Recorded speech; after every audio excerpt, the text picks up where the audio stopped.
जुवांवा पोरमोणे जेजू क्रिस्ताचें शुभ वर्तमान. आवेस वर्सो वोळ 22 ते 29. दुसऱ्या दिसा थंय एकूच होडें आसलें आनी जेजू आपल्या शिसां सांगाती त्या होड्यार चडूंक नासलो, पूण फकत ताचे शीस गेल्ले. हें सगळें पोलतोडी रावलोल्या लोकान पळयलें.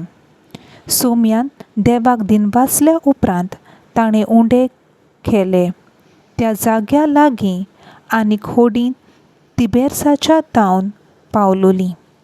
जेजू थंय नासलो म्हूण लोकान देखलें आनी ताच्या शिसूय थंय नात म्हूण पळयोवन तो लोक होड्यांनी चडून जेजूचे सोदीक कापेर्नावां आयलो.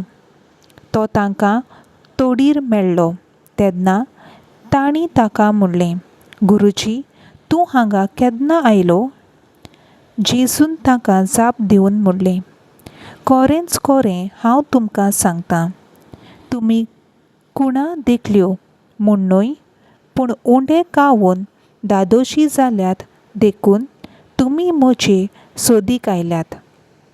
कावून चोरता तसल्या काणां खातीर त्रास घेवं नाकात, पूण सासणीक जिविताक तोखता तसल्या काणां खातीर त्रास घेयात.